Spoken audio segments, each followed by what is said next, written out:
This ABC 15 Flash Briefing is sponsored by Sanderson Ford. Straight up. I'm Katie Rammel with your top stories from ABC15 Arizona, and we begin with the latest number of COVID-19 cases in our state. There are now almost 7,000 confirmed cases, up 235 from yesterday. The state also reporting 18 more deaths from this disease, bringing our total to 293. And when it comes to reopening Arizona, an expert at ASU in pandemic modeling says the soonest it can happen is May 11th.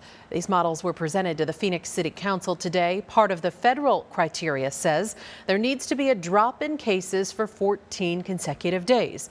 According to Dr. Tim Lant, we are on day 3 of 14 days. So we're all in this together. I mean, we really are. That's what May 11th means, is if we do this, we can get to May 11th. And if we don't, then we're all collectively punished. We've got to go back and we still have another 2 weeks to sit on the sidelines and wish that we had been more responsible earlier on. And silence from the governor's office today on whether to end or extend our stay-at-home order. We're told there is a briefing planned for tomorrow, just one day before the stay-at-home order expires. We're hearing from an increasing number of workers at JBS beef plant in Tolleson who want the plant closed for 2 weeks to be deep cleaned as they worry about catching COVID-19. As more plants close, experts say it is straining the supply chain and could lead to spot shortages of beef and pork at the grocery store, despite good supply of cattle and demand for food.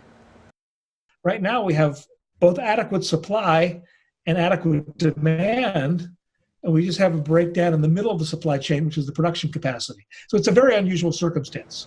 That expert telling us as long as the JBS facility in Tolleson remains open, it should help with our local beef supply. More than a dozen other processing facilities have temporarily closed across the country. Luke Air Force Base paying tribute to our frontline workers with a special flyover on Friday. The heat is on. Tracking your forecast, I'm Chief Meteorologist Amber Sullins, and excessive heat warnings are still in place across the Phoenix metro and beyond through Thursday evening.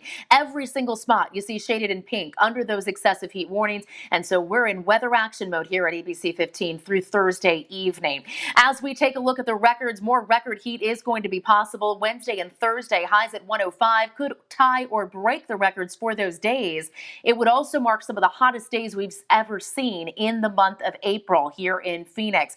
A record tying 103 in your forecast on Friday, then temperatures will drop a bit through the weekend. Now we also have air quality issues, an ozone high pollution advisory in effect today and tomorrow, possibly extended into Thursday too. So limit your time outside if you have any kind of respiratory condition or you may have difficulty breathing. There's your 7-day forecast. Weather action days through Thursday, triple digits through Sunday, then temperatures will drop early next week. This ABC 15 Flash Briefing is sponsored by Sanderson Ford. Straight up.